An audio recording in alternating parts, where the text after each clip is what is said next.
Ce record absolu pour un tableau. Regardez, c'est un Picasso, Les femmes d'Alger, 160 millions d'euros lors d'une vente aux enchères à New York. Sa valeur a été multipliée par 6 en quelques années. Comment expliquer cette inflation, cette extravagance? Voici l'histoire de cette toile et son parcours. Daniel Wolfram.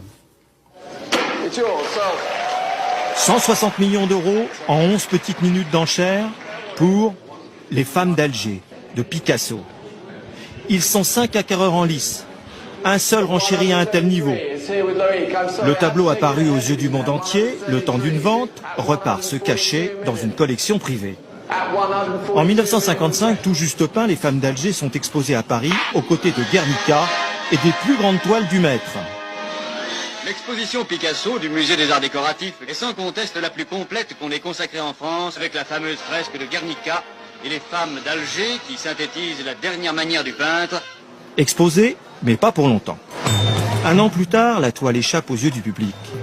Achetée par les propriétaires de la plus importante collection privée au monde de Picasso, les époux Gans.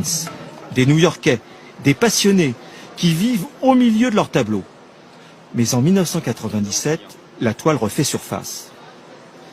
Les femmes d'Alger, Pour régler les frais de succession, les enfants Gans mettent en vente Les femmes d'Alger, adjugées 28 millions d'euros. Déjà une performance, c'est le triple de son estimation. Mais cette fois, l'acquéreur reste anonyme. Un milliardaire saoudien de Londres, dit-on.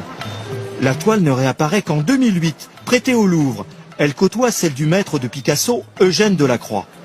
Sa notoriété ne fait qu'augmenter sa valeur. Hier à New York, elle est adjugée 6 fois plus chère que lors des précédentes enchères. Voilà, merci de nous